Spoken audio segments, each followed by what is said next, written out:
పశ్చిమాసియాలో మళ్లీ ఉద్రిక్తతలు రాజుకున్న నేపథ్యంలో భారత్ అప్రమత్తమైంది. భారత పౌరులకు కీలక అడ్వైజరీ జారీ చేసింది. ప్రస్తుత పరిస్థితుల్లో ఇరాన్కు ప్రయాణించవద్దని టెహరాన్లోని భారత ఎంబసీ సూచించింది. అలాగే ఇరాన్లో ఉన్నవాళ్ళు వీలైనంత మార్గాల్లో వెంటనే బయటకు రావాలని అడ్వైజరీలో పేర్కొంది.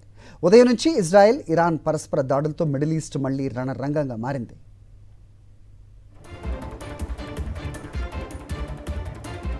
పశ్చిమాసియాలో మళ్లీ ఉద్రిక్తతలు రాజుకున్న నేపథ్యంలో భారత్ అప్రమత్తమైంది. భారత పౌరులకు కీలక అడ్వైజరీ జారీ చేసింది. ప్రస్తుత పరిస్థితుల్లో ఇరాన్కు ప్రయాణించవద్దని టెహరాన్లోని భారత ఎంబసీ సూచించింది. అలాగే ఇరాన్లో ఉన్నవాళ్ళు వీలైనంత మార్గాల్లో వెంటనే బయటకు రావాలని అడ్వైజరీలో పేర్కొంది. ఉదయం నుంచి ఇజ్రాయెల్, ఇరాన్ పరస్పర దాడులతో మిడిల్ ఈస్ట్ మళ్లీ రణరంగంగా మారింది.